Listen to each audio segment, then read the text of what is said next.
used as blueprint because blueprint means कि जब आप कोई भी चीज करते हो उसको एकदम प्लानिंग के साथ करते हो और उसको एंड तक लेके जाते हो. That is the reason why I have named this as blueprint of standing asan tadasan, because जब हम ताड़ासन करते हैं, ताड़ासन is called as base position. Why base position? Because आप कोई भी आसन करो तो ताड़ासन becomes as a base position from where you have to come back and you have to feel the after effect of the practice, right? So ताड़ासन इसलिए थोड़ा जरूरी हो जाता है. अब जब ताड़ासन करते हैं तो क्यों ताड़ासन की जरूरत है इसके बारे में थोड़ा जानेंगे. So Vijay ji, go to the next slide please. Now can you see what is this? This is called as dominoes. Why dominoes? Because dominoes कैसा है कि अगर आप कोई भी चीज, आप एक कोई भी चीज गिरेगी यहाँ पे तो वो दूसरों को भी लेके जाएगी. और ऐसा ही कुछ होता है जब हम आसन करते हैं या जब हम खड़े रहते हैं तब. Why? Because when we start standing, हमारा जो बेस होता है, जो हमारे पैर के पंजे होते हैं, उस पे ही सब कुछ खड़ा हुआ है. और अगर जो उस पे खड़ा हुआ है, अगर नीचे की पोजीशन जो बेस पोजीशन है वही स्ट्रांग नहीं होगी तो क्या करेगी, वो आगे जाके सब कुछ चीज को अफेक्ट करेगी. यानी पैर के पंजे आगे जाके एंकल को, एंकल आगे जाके नी को, नी आगे जाके हिप को, हिप आगे जाके लोअर बैक को, पेल्विस को, फिर मिडिल बैक को, नेक को, शोल्डर को, हर एक चीज को अफेक्ट करेगी. सो हम नेक्स्ट स्लाइड में देखेंगे कि अगर हमारा पैर का पंजा बराबर प्लेस नहीं होता है तो आगे कौन सी जगह पर उसकी इफेक्ट होती है. That's why when we say that the foundation has to be strong. अगर कोई भी स्ट्रक्चर जब खड़ा करते हैं तो जो उसका जो बेस होता है उसको बहुत नीचे डीप तक लेके जाते हैं, उसको खोदते हैं, तब उसके जाके कोई बिल्डिंग, कोई स्ट्रक्चर खड़ा होता है. उसी प्रकार से जो हमारे पैर के पंजे हैं वो हमारे बेस है. अब पैर के पंजे 3 प्रकार के हो सकते हैं. एक तो पैर का पंजा जो न्यूट्रल आर्च होता है वो, यानी उसका जो आर्च है वो एकदम बराबर है. दूसरा है जब पैर का पंजा अंदर की तरफ गिरता है जिसको प्रोनेशन कहते हैं वो. और तीसरा है सुपिनेशन, यानी पैर का पंजा का जो आर्च है वो बहुत ऊपर की तरफ उठा हुआ होता है तब. ये जो एग्जाम्पल है, ये एग्जाम्पल शो करता है कि जब पैर का पंजा बहुत नीचे की तरफ, अंदर की तरफ या फिर फ्लैट फुट होता है तब क्या होता है. सो इफ यू सी, ये जो स्केलेटल सिस्टम है उसका जो बेस है, जो पंजा नीचे जमीन पे रखा हुआ है, उसका जो लेफ्ट पैर का पंजा है वो अंदर की तरफ गिर रहा है जिसको प्रोनेशन कहते हैं. Believe me friends, only 25% of the people here have a proper arch. बाकी 75% of the people है ना, वो थोड़े प्रोनेटेड होते हैं, थोड़े सुपिनेटेड होते हैं. यानी उनका पैर का पंजा थोड़ा अंदर की तरफ गिरता है या फिर थोड़ा सा बाहर की तरफ गिरता है. लेकिन याद रहे, थोड़ा गिरेगा so the body is able to take it. लेकिन जब बहुत गिरे तो थोड़ा सा स्ट्रेन आ सकता है. और उसी के अंदर अगर हम बहुत डिफिकल्ट वाले आसन करें तो वो स्ट्रेन बढ़ सकता है. That is the reason why ये पैर का पंजा अगर वो और अंदर की तरफ गिरता है तो वो नी को भी अंदर की तरफ, मीडियल लाइन की तरफ लेके जाता है और वो हिप के, लेफ्ट साइड के हिप को भी स्ट्रेन करेगा. जब लेफ्ट साइड के हिप को स्ट्रेन करेगा तो पेल्विस का जो स्ट्रक्चर है ना वो लेफ्ट की तरफ हल्का सा झुकेगा और उसी को बैलेंस करने के लिए स्पाइन दूसरी तरफ राइट साइड में जाएगा. और इसीलिए अगर आप ये स्ट्रक्चर के अंदर देखो तो राइट शोल्डर नीचे की तरफ गिरेगा और लेफ्ट शोल्डर ऊपर की तरफ गिरेगा. और उसको बैलेंस करने के लिए अपना नेक भी थोड़ा सा, हेड भी थोड़ा सा लेफ्ट की तरफ टिल्ट हो जाएगा. यानी क्या, डोमिनोज इफेक्ट. क्यों? बिकॉज अगर आपने नीचे की तरफ से ध्यान न दिया तो एक एक करते हुए उसके ऊपर जो स्ट्रक्चर बना हुआ है वो हर स्ट्रक्चर को अफेक्ट करेगा. इसीलिए आज का जो हमारा सेशन है जो ताड़ासन है, tadasana means the art of standing still. You know, एक स्ट्रक्चर है, एक सेंट है, जैन लोग को ये मालूम रहेगा, बेलगोड़ा में, या वो जो स्ट्रक्चर है it's like standing straight, standing straight and then standing in that stillness like standing meditation. Believe me friends, हम सब लोग यही स्थिति के अंदर आके अंतर्मुख ध्यानस्थ स्थिति के अंदर जा सकते हैं अगर हम सब कुछ चीज का ध्यान दें तो आगे की तरफ बढ़ते हैं. यानी क्या, अगर नीचे से हम सब कुछ करेक्ट करके ऊपर को करेक्शन में लेके जाएंगे, so whatever that we do, specially standing आसन्स that we will do, will be very well structured, the alignment will be well and everything will fall into place. When everything falls into place, the breathing becomes better. If the breathing is better, the state of mind is better. If the state of mind is better, this alignment of the body, alignment of the breath, and the alignment of the mind can help us to go into this meditative state. तो आज के session में हम 6 point के ऊपर focus करेंगे. सबसे पहला है पैर का पंजा, उसके बाद हम आएंगे थाइज और नीज की तरफ, उसके बाद आएंगे पेल्विस और कोर की तरफ, उसके बाद आएंगे रिबकेज की तरफ, और फाइनली उसके बाद शोल्डर की तरफ और नेक की तरफ. ये सब चीज को जब हम क्लब कर देंगे तो हमारा जो ताड़ासन है वो कंप्लीट हो जाएगा. Vijay ji, can you go to the next slide? Yes. अब यहां पे जो आपको दिखता है, यहां पे लिखा हुआ है the foot has to be neutral. अब न्यूट्रल यानी क्या? फुट न्यूट्रल यानी क्या? जैसे मैंने पहले बताया कि 3 व्यक्ति होते हैं. एक होता है जिसके पैर का आंच एकदम बराबर है, जिसका पैर का आंच गिरता है, जिसको फ्लैट फुट कहते हैं, और तीसरा जिसका पैर का आंच बहुत ज्यादा है, जिसको सुपीनेटेड फुट कहते हैं. न्यूट्रल फुट क्यों जरूरी है? बिकॉज अगर आपकी ग्राउंडिंग बराबर होगी तो ऊपर सब कुछ, जैसे मैंने पहले कहा, सब कुछ will fall back into place. तो पैर के पंजे के अंदर 2 प्रकार के पॉइंट्स होते हैं. Vijay ji, can you go to the next slide? अगर आप यहाँ पे देखो, 4 कॉर्नर ऑफ द फीट इसका नाम दिया गया है, लेकिन मैंने ये जो दो फोटोग्राफ है यहाँ पे, जिसको मैंने 4 पॉइंट्स कहा गया है, जिसके अंदर सिर्फ 3 पॉइंट है.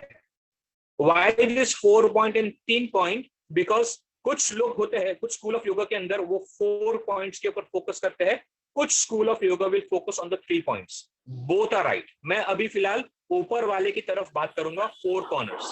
अब ये 4 कॉर्नर्स क्यों? बिकॉज जब भी हम पैर के पंजे रखते हैं जमीन के ऊपर, तो हमारा जो पैर का पंजा है, ये चारों कॉर्नर के ऊपर हमारा अवेयरनेस नहीं होता. लेकिन अगर हमारा अवेयरनेस ये चारों कॉर्नर पे बढ़ेगा तो हमारा जो बेस होगा, जो हमारा ग्राउंड होगा, जो हमारी ग्राउंडिंग होगी, वो बहुत तगड़ी हो जाएगी. और ये मैं नहीं कह रहा हूं, ये आप एक स्लाइड के बाद करके भी देखोगे कि भाई क्यों इसके बारे में हम बात कर रहे हैं. सो 4 कॉर्नर्स ऑफ द फीट. अपना जो फीट है ना, वो फाउंडेशन है. ओके. एंड जो पोजिशन ऑफ द फीट है, that will play a leading stone, a stepping stone for all the other standing asanas. तो चारों कॉर्नर यानी क्या? 4 कॉर्नर क्या है? एक तो पैर का पंजा, अगर आप ऊपर वाली फोटो पे देखो तो नंबर मैंने दिए हैं 1, 2, और नीचे हील की तरफ दिए हैं 3 और 4. अब ऊपर जो 1 and 2 है, वो 1 and 2 क्या है? जो हमारा पैर के अंगूठे के नीचे का जो हिस्सा है, जिसको big ball of the foot कहते हैं, वो. और दूसरा वो है सेकेंड नंबर, वो है पिंकी टो या small toe ball of the foot. ये 2 कॉर्नर्स है. और नीचे की तरफ एडी की तरफ, एडी से थोड़ा ऊपर की तरफ अंदर की बाजू मीडियल लाइन में, और बाहर की बाजू लैटरल लाइन में, एडी के पास ये दूसरे 3 और 4 नंबर का कॉर्नर है. हमारे यूजुअली जब हम आसन करते हैं, हमारा जो ग्राउंडिंग होता है ना जमीन के ऊपर, वो इतना स्ट्रांग नहीं होता, जिसके कारण कुछ लोगों को एंकल, नी, हिप, इसके बारे में स्ट्रेन आने लगता है. तो ये जो 4 कॉर्नर है, अगर वो कॉर्नर बहुत अच्छी तरह से फिक्स हो जाए जमीन के ऊपर, तो हमको ऊपर की तरफ जाने के लिए या फिर ग्राउंडिंग होने के लिए, स्ट्रेंथ बढ़ाने के लिए बहुत काम आ सकता है. तो ये जो 4 कॉर्नर है वो बहुत इंपॉर्टेंट है. अब जब हम पैर के पंजे जमीन पे रखते हैं, तो एक तो दोनों पैर के पंजे पे इक्वल वजन आना चाहिए, और दूसरा खाली इक्वल वजन नहीं, ये चारों कॉर्नर पे भी इक्वल वेट डिस्ट्रीब्यूट होगा. So equal distribution of the weight in the front and the back. Just only one thing is that अपनी एडी की तरफ थोड़ा वजन हल्का सा ज्यादा होगा पैर के पंजे से अलावा. सो जब हम पैर का पंजा जमीन पे रखते हैं, what to keep in mind that you have to see that heel will have little more weight as compared to the point 1 and 2. इसके बात की जो स्लाइड है, विजय जी आप वो करो. तो ये जो स्लाइड है, अगर आप ये जो लाइन पास होती है, जिसको COG कहते हैं, सेंटर ऑफ ग्रेविटी कहते हैं, अगर आप सेंटर ऑफ ग्रेविटी सिर से लेके जब नीचे की तरफ जाते हैं, तो हमारा जो natural curvature of the spine है वो तो है ही, लेकिन आप पैर के पंजे का नीचे का हिस्सा देखो तो वेट थोड़ा एडी की तरफ ज्यादा है एज कंपेयर टू द पैर का पंजा. So we will find that there is more weight on the heel as compared to the front, but that doesn't mean that the weight is only on the heel. The weight is also distributed in the front, because हमारा पैर के पंजे का जितना surface area ज्यादा होगा पैर के पंजे का, उतना हमारा ग्राउंडिंग मजबूत होगा. तो अब कौन सी पॉइंट ध्यान में रखना है जब हम पैर के पंजे की बात करते हैं? Vijay ji, can you go to next slide? Okay, points to keep in mind when we are grounding our self. सबसे पहले जब आप खड़े रहोगे तो सबसे पहले आपको अपनी हील्स को फील करना है, दोनों हील्स को. और दूसरा, जब आप खड़े रहते हो तो पैर के पंजे को पैरेलल रखेंगे, बहुत बाहर नहीं जाने देंगे, बहुत अंदर भी नहीं जाने देंगे. सो पैर के पंजे पैरेलल रहेंगे, एडी के ऊपर ध्यान देते हुए फिर अपना ध्यान आगे की तरफ लेके जाएंगे पैर के पंजों की तरफ, और अपने अंगूठे को उठा लेंगे. Lift your toes up. Toes उठाने के बाद क्या करेंगे? टोज उठाने के बाद अपने सारे पैर के जो big ball of the foot जिसकी मैं बात कर रहा था और small ball of the foot की जिसकी बात कर रहा था, यानी पॉइंट नंबर 1 और 2, उसको थोड़ा एक दूसरे से दूर लेके जाना है. और दूर लेके जाने के बाद अपने पैर के अंगूठे को जितना हो सके उतना एक दूसरे से स्ट्रेच कर देना है, और फिर जमीन के ऊपर लेके आना है. और जमीन के ऊपर लेके आने के बाद उसको दबा देना है. यानी क्या? एक बार वापस इंस्ट्रक्शन सुन लेना, बिकॉज इसके बाद आपको खड़े होके वही चीज करके दिखानी है. खुद करोगे आप, so that you can feel. सबसे पहले एडी के ऊपर दोनों पैर के पंजे पैरेलल, फिर एडी के ऊपर आपका ध्यान, एडी से लेके जाके आगे की तरफ पैर के पंजे के ऊपर आपका ध्यान, फिर सब अंगूठे को ऊपर उठा लेंगे और बॉल ऑफ द फुट और small ball of the foot को थोड़ा सा एक दूसरे से दूर जाने देंगे और उसको जमीन पे अच्छे से दबा देंगे. फिर सब अंगूठे को स्ट्रेच करके खोल देंगे, मैट के ऊपर या जमीन के ऊपर रखेंगे और उसको जमीन पे दबाएंगे. ये आपको करना है. खाली एक कॉशन, जिनका बहुत फ्लैट फीट है वो पैर के अंगूठे को ऊपर ही लिफ्ट करके रखना. ठीक है? Now it is time to explore. I want everyone to stand. जहां पे भी हो वहां पे खड़े हो जाओ. खड़े होने के बाद आपको क्या करना है? एडी के ऊपर ध्यान दो, और एडी के ऊपर ध्यान देने के बाद अपना ध्यान थोड़ा आगे की तरफ लेके जाओ. Let the attention go little forward to the toes and lift all the toes up. याद रखना, आप खाली टोज को उठा रहे हो, पैर के अंगूठे के बॉल ऑफ द फुट को नहीं उठा रहे हो. Only toes are being lifted up. और उठाने के बाद अब क्या करेंगे? उठाने के बाद अपने अंगूठे को स्ट्रेच कर दो. स्ट्रेच करने के बाद that means what you are doing is you are widening, and after widening ground the toes and grip the toes on the mat. जरा देख लो क्या हुआ निहारिका जी. जैसे ही आपने ये ग्राउंडिंग किया तो पैर के अंदर कैसी फीलिंग आई? Anuradha ji, just try to feel it, figure it out. Do you feel that when you are grounded, do you feel that the muscles of the leg has become active? Swati ji, barabar? Feel this, what is happening. And not only this, feel that your grounding with the floor is now nice and strong, not just a lula pula kind of thing. It's nicely grounded, nicely, strongly grounded. इसको छोड़ना नहीं अभी. हर्षवर्धन जी, छोड़ेंगे नहीं इसको, पकड़ के रखेंगे. पैर के पंजे को जमीन के ऊपर अच्छे से पकड़ के रखेंगे. Feel your legs, Rachna ji. Feel your legs. Feel the muscles of the legs becoming active. Right, Erita? The muscles of the legs have become active. Remain like this for a while. इसको छोड़ेंगे नहीं. Feel it. And now slowly release. पैर के पंजे को छोड़ दो. अब छोड़ दिया तो पैर में कैसी फीलिंग है उसको फील करो एक बार. Okay? Now we are going to repeat this one more time. हाँ? एक बार और रिपीट करेंगे. Again, lift your toes up. Feel the big ball of the foot and the small ball of the foot. Widen the toes. Yes, Medha ji, widen the toes. और फिर toast को नीचे mat पे दबा दो and grip कर लो. जैसे ही आपने टोस को दबा दिया और ग्रिप कर लिया, अंगूठे पास में नहीं आएंगे, अंगूठे अभी भी एक दूसरे से दूर है. And now feel what is happening in your legs. Just feel it. Feel it. Very important is to not only understand but feel it. Feel what is happening in your spine just by bringing this change in your legs. क्या ऐसा लगता है spine अपने आप थोड़ा सा ऊपर की तरफ, थोड़ा लॉन्ग, थोड़ा लेंथ हो गया है क्या?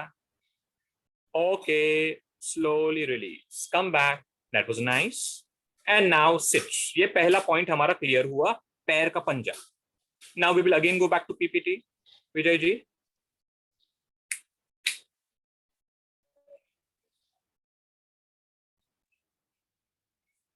ओके, ये था हमारा फाउंडेशन। याद रखना, फाउंडेशन अगर स्ट्रांग होगा, क्योंकि फाउंडेशन भी सबका इंडिविजुअल होगा, कुछ लोग पैर का पंजा ज्यादा फ्लैट रहेगा, कुछ का कम रहेगा, कुछ का ज्यादा आर्च रहेगा। So everything will depend from individual to individual, but this is a general cueing that we give for activation of the feet. अब आएंगे पैर के पंजे के ऊपर, नीज के ऊपर और थाइस के ऊपर। Okay, why knees and thighs? Because काफी सारे लोग ऐसे होते हैं जो अपने पैर के पंजे को कुछ आसन के अंदर लॉक कर देते हैं। Now locking is not recommended in a longer run. क्यों? क्योंकि जब भी आप अपने नी को लॉक कर देते हो तो हाइपर एक्सटेंशन होने लगता है। Now this hyper extension can start building some strain on the ligaments, on the cartilage at the knee joint. इसीलिए थाइज और नीज का हमको ध्यान देना है। यानी क्या थाइज और नीज? जब भी आप खड़े रहोगे तो आपको तीन चीज करनी है। Vijay ji, if you go to the next slide please.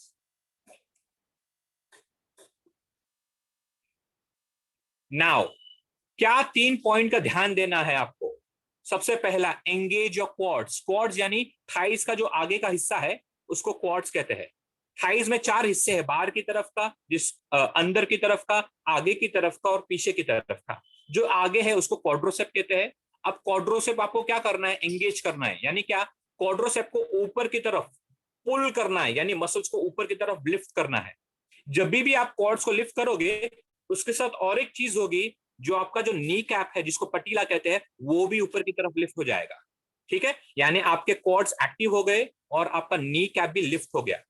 अब कुछ लोग जब ये करेंगे तो अपने बैक ऑफ द नी को हाइपर एक्सटेंड कर देंगे, यानी फ्लैट कर देंगे। हमको फ्लैट नहीं करना है।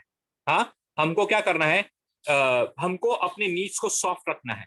यानी क्या किया? तीन चीज का ध्यान रखेंगे। थाइस को थोड़ा टाइट कर लेंगे, फिर नी कैप को पुल कर लेंगे, वो ऑटोमेटिकली होगी। और खाली नी को लॉक नहीं होने देना है, नी को सॉफ्ट रखना है, सॉफ्ट। ये जब करेंगे तो हमारा पैर और स्ट्रांग होकर जमीन के ऊपर मजबूती से खड़ा हो जाएगा।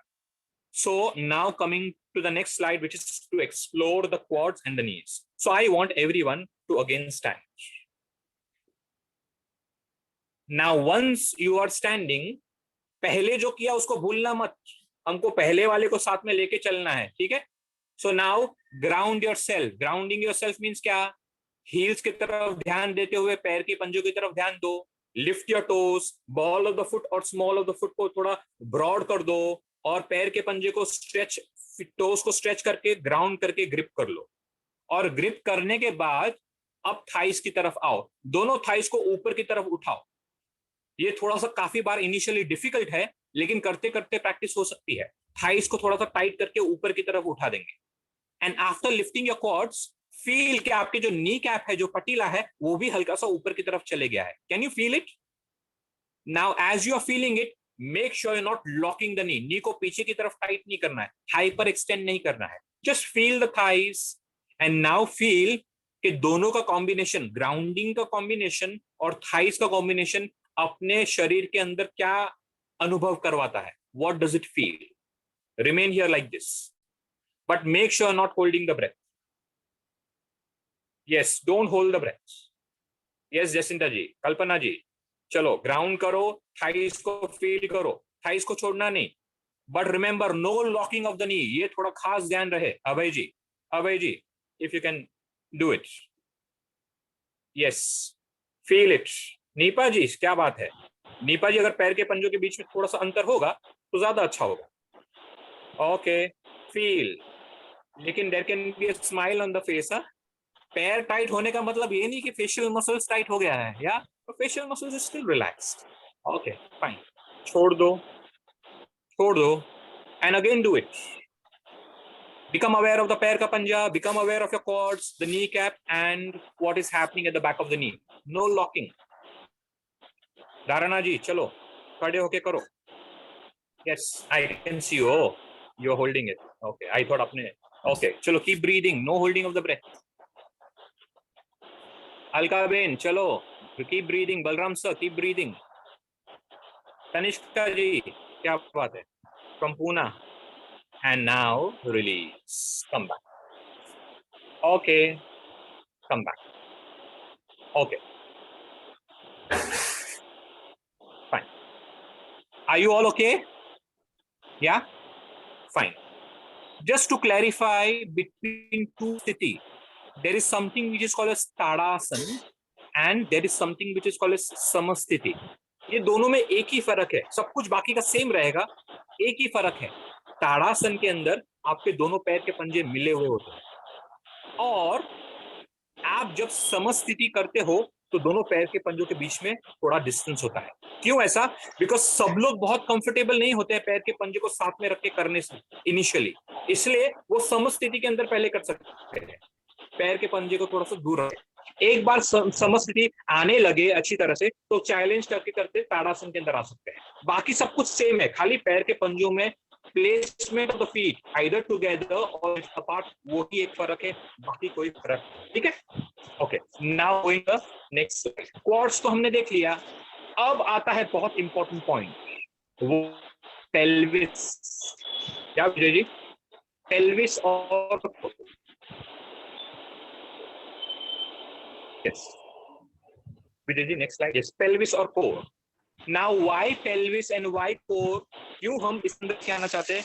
बिकॉज ये जो पेल्विस है ना हमारा, वो हमारा जो सेंटर ऑफ ग्रेविटी की जो बॉडी का जो है वो उसका है, अगर वो स्ट्रांग रहेगा तो उसके ऊपर जो भी खड़ा होता है और उसके नीचे जो भी खड़ा होता है उसके अंदर बैलेंस रहेगा। लेकिन हम यूजुअली कोर के बारे में अवेयर नहीं होते और काफी बार हमारा जो पेल्विस होता है वो शायद आगे या पीछे होता है, न्यूट्रल में नहीं होता, क्योंकि अगर वो न्यूट्रल में होगा तो आपका कोर डेफिनेटली एंगेज रहेगा। okay? So now when we say neutral pelvis or when we say what do we mean by engaging the core, तो एक बार समझ लेना, ये जो स्क्रीन पे है ना, स्क्रीन में जो बीच का जो स्ट्रक्चर है वो है न्यूट्रल पेल्विस। न्यूट्रल पेल्विस यानी क्या? आपका जो स्पाइन का जो कर्वेचर है स्पेशली लंबर रीजन का, वो न्यूट्रल में है, ना ज्यादा कर्व है ना ज्यादा फ्लैट है। सो जो बीच का जो स्ट्रक्चर है ये जो फोटोग्राफ के अंदर वो है neutral pelvis, because neutral pelvis also means neutral spine. अगर आपका न्यूट्रल पेल्विस रहेगा तो आप आपके कोर को बहुत अच्छी तरह से एंगेज कर सकते हो और हर आसन के अंदर यूज कर सकते हो। हम काफी बार अपने कोर को एंगेज नहीं करते हैं एंड इसीलिए डिफिकल्ट आसन के अंदर, हिप के अंदर या लोअर बैक के अंदर स्ट्रेन आना शुरू हो जाता है और काफी बार वो स्ट्रेन इम्पिंजमेंट में यानी नर्व दबने लगती है, फिर सेंसेशन बढ़ने लगता है, पेन होने लगता है। तो अगर आपका कोर एक्टिव रहेगा तो आपको वो इस चीज से बचाएगा, इंजुरी से या इम्पिंजमेंट से, या आपके स्ट्रक्चर को वो बराबर रखेगा। बराबर। अब पेल्विस के अंदर तीन भाग है, एक तो एंटीरियर, एक पोस्टीरियर और एक neutral. Most of the time ये जो थर्ड फिगर है ना, थर्ड, वो है एंटीरियर पेल्विस। अगर आप देखो एंटीरियर पेल्विस में क्या हो रहा है, एंटीरियर पेल्विस में ये स्क्रीन के अंदर जो है आपका पेल्विस आगे की तरफ गिर रहा है, आगे की तरफ, that's why it is called as anterior.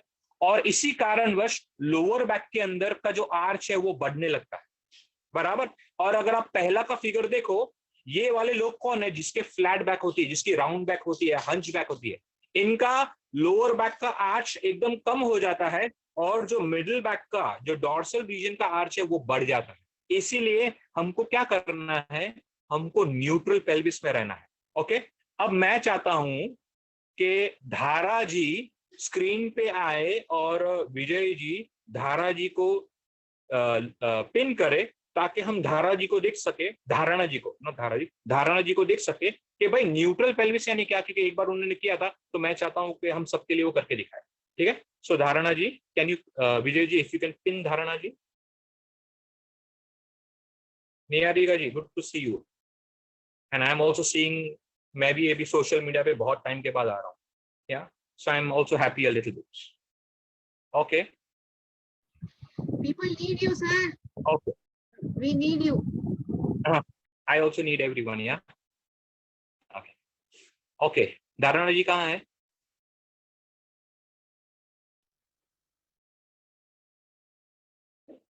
Okay. Niharika. Okay. Vijay ji. मैंने किया, पिन किया है उनको, ये वो आए स्क्रीन के ऊपर आ गई। स्क्रीन पे आए? हाँ। अच्छा, हम दिख रहे हो एक्चुअली स्क्रीन पे। तो नहीं है। नहीं, you can't see. आप मोबाइल के ऊपर रहेंगे इसके लिए नहीं दिख रहे हैं, उनको लैपटॉप नहीं, के उनको ऊपर दिख रहे हैं। खाली उनको बोलो ना अनम्यूट करने के लिए बस। हाँ धारणा जी अनम्यूट करो अपने आप को। Okay, sir. Yes. हाँ, now I can see Dharana ji. Yes. We can see now. Yes, Dharana ji, I can see you. Okay. Thank you Dharana ji for coming spontaneously। भाई एक उसके अंदर आप आ गए, थैंक यू सो मच। अब धारणा जी ने क्या किया है, दोनों हाथ को वेस्ट रीजन पे रखा है और नॉर्मल खड़े रहो एकदम। Okay, Normally. ओके, नॉर्मल खड़े रहो, ठीक है। थैंक यू धारणा जी। धारणा जी एक काम करो, लेफ्ट की तरफ टर्न हो जाओ, थोड़ा सा आप टर्न हो जाओ, लेफ्ट को फेस करो। Okay, any side, okay fine, okay fine. Most of the girls okay they are like this. उनका जो लंबर अगर आप देखो हिप थोड़ा सा पीछे की तरफ चली जाता है। ओके तो उनका जो लोअर बैक का आर्च है ना वो बड़ा रहता है। That's why lot of girls complain about lower back pain quite commonly. Okay मैं चाहता हूं अब धारणा जी आप मेरी तरफ फेस करो। She is coming on the screen. हाँ, she is coming on the screen. Dharana ji थोड़ा सा बोलिए, आप बात करिए। हाँ वो भी बोलते रहेंगे तो। या धारणा जी, if you can unmute yourself please. धारणा speak something. Yes, sir. Yes, sir. एक तो ऑलरेडी मैंने So actually today na I logged in from my phone na, and the speaker is not working properly. So no okay, sir, now I can hear. double tap Now I can hear. Dharna ji yes I and can hear. Fine, spotlight fine, में आ जाएंगे fine. वो। fine, okay. Okay. now नीचे कर शुरू कर। now धारणा जी, Yes, sir. Yeah. Now I can hear.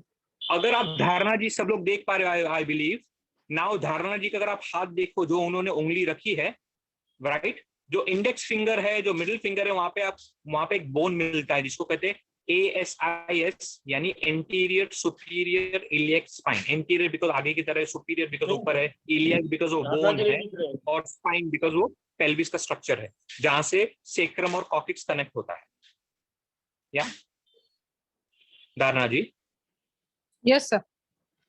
Okay हाँ, अब क्या होता है, मैं धारणा अभी छोड़ देना, मैं धारणा जी को बोलूंगा न्यूट्रल पेल्विस में खुद के पेल्विस को लेके आओ। यानी क्या, जो उन्होंने मिडिल फिंगर और इंडेक्स फिंगर रखी है वो उनको ऐसा फील होना चाहिए कि वो खुद हाथ से नहीं उठा रहे, लेकिन पेल्विस से वो टिल्ट हो रहा है और ऊपर की तरफ, आगे से ऊपर की तरफ जा रहा है। कैन यू डू दिस धारणा जी? ना करो एक बार।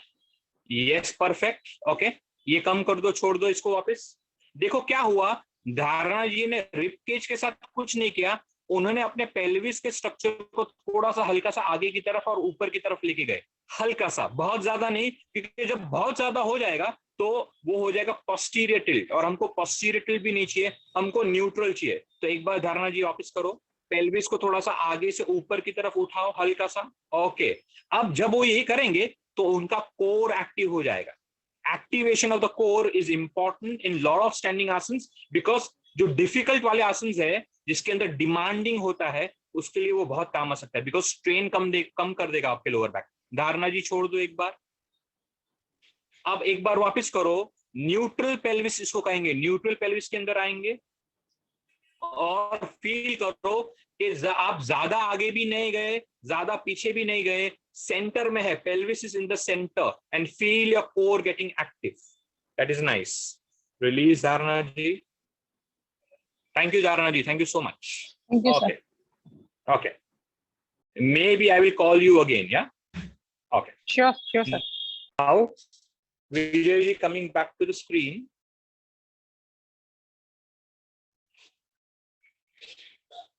न्यूट्रल पेल्विस के अंदर रहेंगे तो हमारे कोर के मसल्स एक्टिव रहेंगे, और अगर हमारा कोर एक्टिव है तो हम बहुत सारी चीज कर पाएंगे, क्योंकि हमारी कोर एक्टिवेशन हमारे मूवमेंट को स्मूथ बना देगी, क्विक मूवमेंट कर सकते हैं और इंजरी से बच सकते हैं। That is the reason why core activation is important. लेकिन सिर्फ देखना नहीं है ना, थोड़ा करना भी है।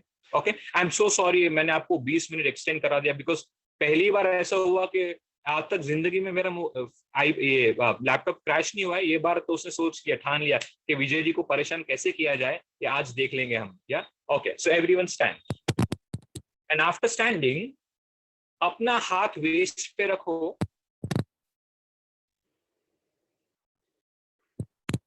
अपना हाथ वेस्ट पे रखने के बाद पहले जो आगे हड्डी है जहां पे इंडेक्स फिंगर और मिडिल फिंगर है, वहां पे वो हड्डी को फील करना जरूरी है, because then only will come to know कि उसको कहाँ से उठाना है। ठीक है, अब ये जो हड्डी मिल गई ना आपको, अब इस पेल्विस को थोड़ा सा ऊपर और आगे और ऊपर की तरफ हल्का सा लेके जाना है, बहुत कम होगा। Start doing it. याद रहे, मूवमेंट आपकी लोअर बैक को आगे पुश करके नहीं आएगी, आपके पेल्विक को टिल्ट करने के बाद आएगी। टिल्ट करना है आपके पेल्विस को हल्का सा आगे। यही चीज को अगर नाम देना है तो इसको कहेंगे माइल्ड पोस्टीरियर टिल्ट या न्यूट्रल पेल्विस या टेलबोन टकिंग इन। अब फील करो क्या हुआ, जैसे ही आपने पेल्विस को हल्का सा टिल्ट करके आगे से ऊपर की तरफ लेके गए, हर्षवर्धन फील हो रहा है कोर एक्टिवेशन हर्षवर्धन, बराबर। ये कोर को एक्टिव करके रखेंगे, इसको छोड़ेंगे नहीं, ये अपना दोस्त है, ये हमको बहुत सारे आसन के लिए काम आएगा। कल्पना जी चलो कोर को एक्टिव कर लो, ज्योति जी फील करो, फील द कोर एक्टिवेशन। चलो अलका जी चलो, छोड़ेंगे नहीं अपने कोर को। Feel what is happening, feel what is happening. चलो रूपा, ये तो आपको आना चाहिए, एकदम सिंपल है। रूपा होल्ड करेंगे यहाँ पे, चित्रा जी होल्ड करेंगे, अब छोड़ देंगे। ओके, अब पहला जो पॉइंट, दूसरा जो पॉइंट और तीसरा पॉइंट सबको मिलाना है। सबसे पहले पैर के पंजे को जो चेंजेस लाना है लेके आओ, वो लाने के बाद थाइज और नी कैप में लेके आओ। Vijay ji if you don't mind I can take 10 minutes more, I am running late, I hope others are okay with that, I am so sorry for this. Yeah okay, अब thighs और knees को देखने के बाद pelvis को लेके आओ। Yes, pelvis को लेके आओ, अपने साथ ले लो जैसिंटा, उसको छोड़ेंगे नहीं, पेल्विस को छोड़ेंगे नहीं। यस, उसको पकड़ के रखेंगे। और अब देख लो प्रतीक्षा बेन, ब्रीदिंग चल रही है कि नहीं, ब्रीदिंग को चलने दो, ब्रीदिंग को छोड़ना नहीं अपने को। ये करने के कारण ब्रीदिंग स्टॉप नहीं होनी चाहिए, चेक करो ब्रीदिंग कैसी चल रही है, and let the breath flow, let the breath flow, keep breathing, let the breath flow. Rupal चलो, let the breath flow, let the breath flow, don't release this, let the breath flow, let the breath flow। Breath को चलने दो, because इसके अंदर breath रुकने के chances है, हम चाहते हैं कि ब्रेथ चले। और अब थोड़ा स्लो रिदमिक ब्रीदिंग होगा तो और अच्छा होगा। स्लो रिदमिक ब्रीदिंग, छोड़ना नहीं है इसको, स्लो रिदमिक ब्रीदिंग छोड़ना नहीं है, slow rhythmic breathing, slow rhythmic breathing, slow rhythmic breathing. और अब छोड़ दो, और छोड़ने के बाद आप कर सकते हो। ओके, हाँ छूट गया, राइट। ओके, अब बैठ जाओ आप। 3 पॉइंट हमने अभी तक कवर किए। अब 3 पॉइंट बहुत सिंपल है, ज्यादा कॉम्प्लिकेटेड नहीं है, बिकॉज यूजुअली मेहनत पहले 3 पॉइंट में ज्यादा लगेगी, बाद में तो बहुत डिफिकल्ट है नहीं। अब हमने पेल्विस को देखा, और अगर आपने फील किया होगा पेल्विस में थोड़ा सा चेंज लाने के बाद हमारा कोर अपने आप एक्टिव हो जाता है। तो इसके अंदर बहुत सारे बेनिफिट्स है कोर के। कोर एक्टिवेशन होगा, या विजय जी आप इस एक स्लाइड ऊपर जाओगे प्लीज। कोर एक्टिवेशन होगा तो कितने फायदे हैं, स्ट्रेंथ बिल्ड करेगा, मूवमेंट इजी कर देगा, सपलनेस लेके आएगा, इंजरी को प्रिवेंट करेगा, एंड आपके परफॉर्मेंस, आपकी फ्लूइडिटी, आपके मूवमेंट, हर चीज में काम आएगा ये। ठीक है, यानी कोर का थोड़ा सा एक्टिवेशन होना जरूरी है, कुछ खास करके स्टैंडिंग के डिफिकल्ट आसन के अंदर। Now Vijay ji can you go to the rib cage. अब चौथा हिस्सा है रिब केज। रिब केज यानी क्या, कि आपके छाती का हिस्सा। हम क्या करते हैं, हम कहते हैं lift your chest and become tall, लेकिन इसके अंदर एक गलती हो जाती है। देखो कैसा है, जैसे मैंने सबसे पहले वर्ड यूज किया था डोमिनोज इफेक्ट, यानी क्या, एक जगह कुछ चेंज आएगा तो दूसरे में चेंज लाएगा, तीसरे में, चौथे में। वैसे ही रिब केज में भी कुछ चेंज आते हैं। हम कहते हैं चलो छाती को थोड़ा सा ऊपर उठा लो, तो जब हम छाती को ऊपर उठाते हैं टॉल होने के लिए, तो एक कॉमन गलती जो होती है वो हम छाती को आगे से हल्का सा बाहर की तरफ लेके आते हैं। We just push the chest little out like this. ये जब करते हैं तो क्या होगा, इसको balance, Vijay ji can you go to the next slide. इसको बैलेंस करने के लिए, ये जो मूवमेंट है उसको बैलेंस करने के लिए बाकी के हमारे नेक को और लोअर बैक को थोड़ा सा कष्ट उठाना पड़ेगा। आप जहां पे भी अभी बैठे हो ना, अगर मैं आपको बोलूं lift the rib cage, most common thing that people do is they bring the chest out, right. अब चेस्ट आउट आ गया तो देखो लोअर बैक में क्या हुआ, can you feel some tension in the lower back? Do you agree with me? There will be mild tension in the lower back, और अगर यही चीज बहुत देर तक रहेगी तो आगे जाके कुछ ना कुछ स्ट्रेन लोअर बैक में और काफी बार नेक में भी लेके आ सकते हैं। बिकॉज जब हम ये करेंगे तो बॉडी को बैलेंस करने के लिए हमारा सिर हल्का सा पीछे की तरफ चले जाएगा, या नेक, अपर बैक नेक रीजन थोड़ा राउंड हो जाएगा, वो राउंड बाहर की तरफ चले जाएगा और दूसरा राउंड लोअर बैक से आगे की तरफ आ जाएगा। यानी जब भी आप रिब केज के साथ कुछ करते हो तो there is a cueing given for the rib cage is lift your chest softly vertically up. Vertically up यानी क्या, एक बार मुझे देख लो सब लोग। अगर मैं most of the time when I want to lift the chest I will always do this. क्या ये करेंगे तो जय वीर हनुमान, हनुमान जी को याद कर रहे हैं हम लोग, लेकिन अभी के लिए तो नहीं, क्योंकि वो तो पवन पुत्र है ना, वो तो बहुत इसके लिए बहुत फायदेमंद है। लेकिन कैसे करेंगे? Instead of raising the chest forward we have to raise the chest from inside upward with some lightness. Lightness यानी क्या? सॉफ्टली आपको चेस्ट ऊपर की तरफ रेज करना है, आगे की तरफ नहीं करना है। एक बार मेरी तरफ देख लो, I am raising the chest not like this but I am raising the chest like this up, gently, vertically, softly up, not protruding the chest forward. मेरा जो sternum है ना वो आगे की तरफ नहीं आएगा, वो वहां का वहां ही रहेगा, लेकिन छाती ऊपर की तरफ हल्के से उठेगी, vertically up. Is this point clear? अब जहां बैठे हो आप वहीं रुको और lift the chest vertically up. वहीं रहते हुए vertically lift करो। छाती को उठाया तो क्या हो गया, और अब छोड़ दो उसको और छाती को आगे लेके आओ और देखो क्या फर्क है दोनों में। When we raise the chest forward, we can feel the lower back, neck, and not only that, our breathing also gets little hampered. अब उसको छोड़ दो, अब vertically softly chest को raise करो हल्के से, और वो करने के बाद 2-3 ब्रीदिंग करो, देखो ब्रीदिंग में कुछ फर्क है क्या?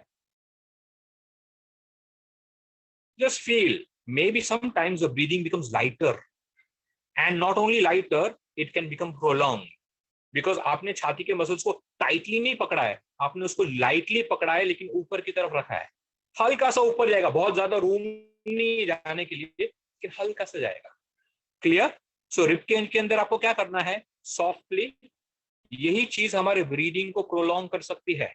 याद रखना, योग के अंदर जब हम बात करते हैं ब्रीदिंग के लिए, if you go to the next slide, breathing ये मूलभूत है जो हमारे शरीर को, फिजियोलॉजी को, बॉडी को, फिजिक को और साइकी को, माइंड को कनेक्ट करता है। और हम हठ योग या ट्रेडिशनल योग की जब बात करते हैं, breathing plays a very crucial role, because उसी के अंदर फाइनल पोजीशन के अंदर आने के बाद उसी के साथ काम करना है हमको, क्योंकि अगर उसके साथ अच्छा काम होगा तो माइंड कैन गो इनटू एकाग्रता वेरी इजीली, बिकॉज आपका ब्रेथ बहुत रिलैक्स, रिदमिक, सिस्टमैटिक चलता है। इसीलिए ब्रीदिंग आपके ये पोस्चर के अंदर, ताड़ासन के अंदर ब्रीदिंग आपका अगर अच्छा चलेगा तो your connection with each and every muscle will be there, your connecting point of awareness of everything will happen like this simultaneously. Is this clear? Okay, हमने ये देखा कि छाती को जब उठाते हैं तो आगे की तरफ नहीं करना है, बट हल्का सा वर्टिकली ऊपर उठाना है और सॉफ्टली उठाना है ताकि ब्रीदिंग हमारी चले। और ये करने से हमारा जो डॉर्सल रीजन है, जो मिडिल बैक है, वो भी अपने स्पाइनल के नेचुरल कर्वेचर में आ सकता है। बिकॉज ये करेंगे it is unnatural, so softly करना है। ये था हमारा 4th पॉइंट, रिब केज। अब आते हैं important point, 5th point, shoulders. मैं हमेशा मेरे क्लास में एक जोक करता हूं, शोल्डर्स बहुत इंपॉर्टेंट है। क्यों? बिकॉज ये कोरोना टाइम के अंदर ये जो स्ट्रेस आ रहा है, ये सारी दुनिया का बोझ तो हम अकेले ही उठा रहे हैं, बराबर ना? शोल्डर्स हमारे एकदम हंच हो जाते हैं, और क्या पता क्या होगा, दुनिया का क्या होगा, मेरा क्या होगा, lot of time we build tension. और इसी के लिए शोल्डर्स अगर ऐसे रहेंगे लंबे समय के लिए, हमारा ब्रीदिंग शैलो होने लगे। खाली शैलो नहीं होगा, वो हमारे neck, for an example, just watch me, जैसे ही मेरे शोल्डर्स आगे जाएंगे, उसको, बॉडी को कॉम्पेंसेट, बैलेंस करने के लिए मेरा सिर आगे गिरेगा। अब ये सिर आगे गिरेगा तो जो सर्वाइकल वर्टिब्रास है उसके अंदर वो स्ट्रेन लाने लगेगा, और ये स्ट्रेन आगे जाके अच्छा नहीं है। क्यों? बिकॉज हार्ट जब ब्लड पंप करता है, ब्रेन की तरफ लेके जाता है, अगर वहां पे कमी हो गई तो दिक्कत है। ये मशीन के अंदर सर्कुलेशन कम मिल गया तो दिक्कत है। इसलिए shoulders and neck plays a very important role. अगर शोल्डर ऐसा होगा तो सिर ऐसे जाएगा, और फिर हम कबूतर जो पिजन पोज है ना, ये वाला, हम वो बहुत आसानी से कर सकते हैं। आई एम जस्ट जोकिंग यार, don't take things serious. Okay, तो शोल्डर्स के अंदर क्या देना है, क्या करना है शोल्डर्स के अंदर? शोल्डर्स के अंदर दो चीज करनी है। एक तो सबसे पहले शोल्डर को हल्का सा पीछे लेके जाएंगे, और पीछे लेके जाने के बाद उसको बहुत हल्का सा नीचे दबाएंगे। ओके, क्यों ऐसा? बिकॉज जब शोल्डर पीछे जाते हैं, जब नीचे दबाते हैं, तो हमारा जो पीछे दो बोन है, फ्लैट बोन, जिसको कहते हैं स्कैपुला। ओके, स्कैपुला अपने रिब केज पे अच्छे से फिट हो जाता है, और वो फिट रहेगा तो हमारा ये जो हिस्सा है ना, कॉलर का हिस्सा, क्लैविकल रीजन जिसको कहते हैं, वो थोड़ा सा ब्रॉड हो जाएगा। वो ब्रॉड हो गया तो ब्रीदिंग करने में भी आसान। ऐसे रहेंगे ना बहुत देर तक तो विचार भी अलग आने लगते हैं। ऐसे रहने से हम थोड़े पैसिमिस्ट होने लगते हैं, सेल्फ कॉन्फिडेंस कम होने लगता है, थोड़े नेगेटिव होने लगते हैं। और ऐसे रहने से हम सब जो होगा वो हो जाएगा, हम फेस करेंगे, ये वाली स्थिति आने लगती है। Because psychologically it can also affect us. यानी शोल्डर्स के अंदर क्या करना है स्वाति जी? हमको शोल्डर्स के अंदर शोल्डर्स को थोड़ा रोल करना है, पीछे लेके जाना है, और इसको हल्का सा नीचे दबाना है। हल्का सा, बहुत टाइट नहीं दबाएंगे, एकदम हल्का सा। ठीक है, ये जब आप करो तो आप काफी सारे स्टैंडिंग आसन के अंदर, जैसे मैंने हाथ उठा लिया, स्ट्रेच कर लिया, स्ट्रेच करने के बाद हल्का सा उसको ऐसे कर लिया। क्यों? Because now in certain postures it can make me feel more comfortable to breathe, and I am widening this area from the front and I'm also widening this area from the back. Okay, तो यानी क्या? हल्का सा shoulder पीछे और नीचे। Is this okay? Shoulder में हमने क्या किया? दो चीज, शोल्डर्स को पीछे लेके जाए और उसको हल्का सा नीचे ले लिया, ताकि शोल्डर ब्लेड्स अपने रिब केज पे अच्छे से फ्लैट हो जाए। ये आगे जाके जिनको शोल्डर ब्लेड्स का प्रॉब्लम है, जैसे विंगिंग शोल्डर होते हैं, lifted shoulder, elevated shoulder blades होते हैं, या अबडक्टेड शोल्डर ब्लेड्स होते हैं, उसके लिए भी काम आ सकता है आगे। ठीक है, साथ में बैठे, जहां पे बैठे वहीं करेंगे। शोल्डर्स को थोड़ा सा पहले देख लो, पहले आपका स्ट्रक्चर कैसा है, क्या ऐसा ही है, क्या उसमें चेंज लाने की जरूरत है क्या? और अगर चेंज लाना है तो वो दो चेंज कौन से है? एक तो सबसे पहले शोल्डर्स को रोल किया, और रोल करने के बाद उसको नीचे की तरफ पुल कर लिया, हल्का सा पुल कर लिया, और पुल करके अब देखो आपको कैसा लग रहा है अंदर से। It is very important to feel. अगर आप फील नहीं करोगे, कनेक्ट नहीं करोगे, तो पोस्चर के अंदर जो बेनिफिट मिलना चाहिए वो नहीं मिलेगा। जैसे कि वीरभद्रासन द्वितीय करते हैं, अगर आप उसको फील करोगे तो सच में आपको वॉरियर 2 जैसा बना देगा, वॉरियर जैसा बना देगा। लेकिन कनेक्शन नहीं होगा तो जो उसके बेनिफिट आने चाहिए वो नहीं आएगा। Release the shoulder. एक बार फिर करना है शोल्डर के साथ, ठीक है? Now roll the shoulder little behind and draw the shoulder blade down.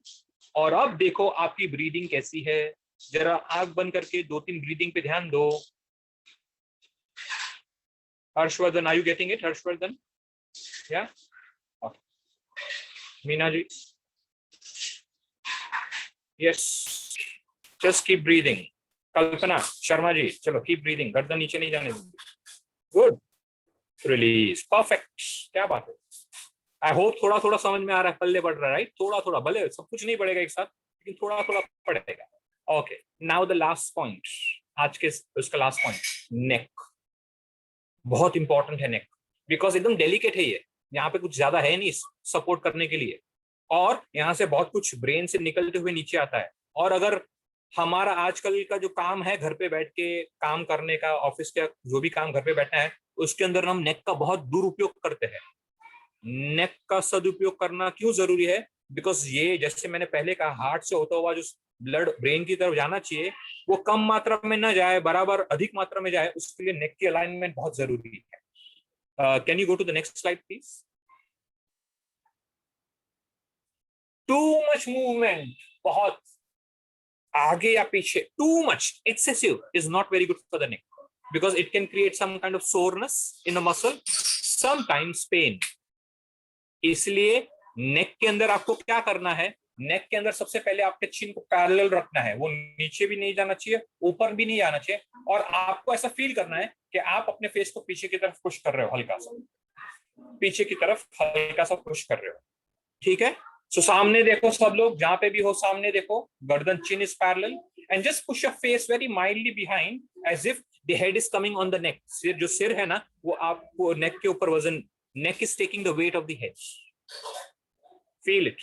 अब कैसा लग रहा है? शायद नेक में थोड़ा पीछे की बाजू, राइट एंड लेफ्ट साइड में थोड़ा स्ट्रेन लगेगा, लेकिन ये स्ट्रेन अच्छा वाला स्ट्रेन है। Don't worry about this, because हमारी आदत हो गई है ना ऐसे करके सब काम करने की, तो थोड़ा सा स्ट्रेन लगेगा, but this is a good strain. Don't worry. छोड़ दो नेक को। एक बार फिर करेंगे। चिन को पैरेलल रखो और फेस को बहुत हल्का सा पीछे लेके जाओ, हल्का सा। Feel what is happening. Breathe करते रहो दोस्तों, भूलना नहीं है ब्रीदिंग को, वो तो हमारा साथी है। जब से चल रहा है, जिंदगी मिली है तब से चल रहा है। Just watch the breath. Okay, release. Perfect. This were 6 points.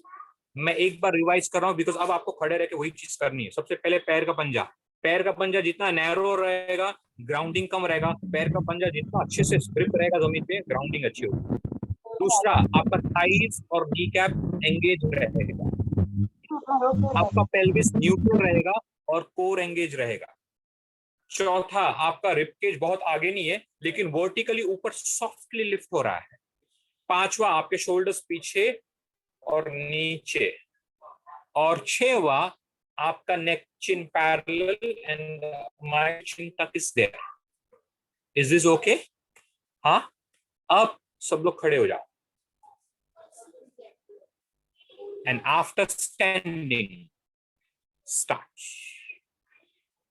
सबसे पहले पैर के पंजे को देख लो, कहाँ है वो, क्या हो रहा है वहां पे, क्या ग्राउंडिंग है कि नहीं, क्या मजबूत ग्राउंडिंग है कि नहीं, जरा देख लो। और एक बार वो हो जाए तो थाइस पे आ जाओ। थाइस को फील करो, उसको कॉन्ट्रैक्ट करो। Knee cap. और अब पेल्विस को देख लो, न्यूट्रल पेल्विस है कि नहीं, कोर एंगेज है कि नहीं, थोड़ा कर लो उसको एंगेज। अब देखो नीचे से लेके पेल्विस तक कैसा लग रहा है। Feel that you are strong and grounded on the floor. अब रिबकेज की तरफ आओ और हल्का सा रिबकेज को, हल्का सा, एकदम बहुत थोड़ा होगा लेकिन हल्का सा ऊपर उठा दो। Lift the ribcage softly, gently up. Now we should feel lightness in the upper half. Roll the shoulder a little behind, draw the shoulder blade down. And now take care of your chin. वो नीचे नहीं गिर रही है। Chin is parallel with a mild chin tuck. और अब सब लोग अपने हाथ को हल्का सा नीचे की तरफ स्ट्रेच कर दो, वेरी माइल्डली। हल्का सा नीचे, हाथ को थोड़ा सा नीचे की तरफ, हल्का सा, हल्का सा, हल्का सा। Okay, just feel and connect to your whole body from the toes up to the head. छोड़ना नहीं इसको। Close your eyes. Become aware of your feet. Become aware of your thighs. Become aware of your pelvis. Become aware of your rib cage, shoulder, neck. छोड़ना नहीं इसको।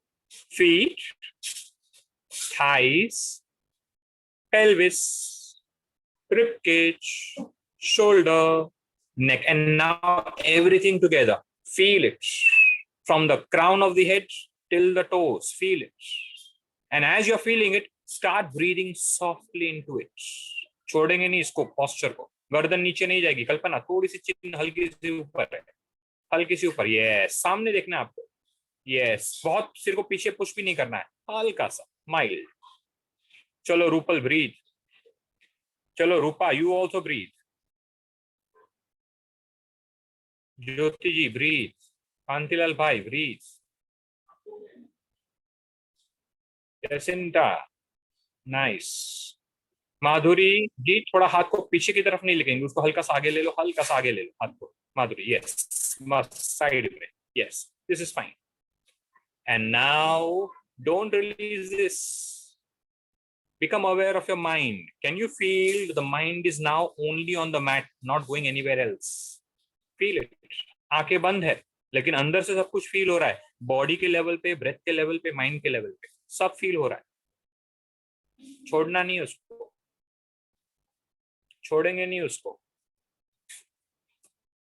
And now, अरे महेश भाई क्या बात है, महेश भाई डालना really come back and seat.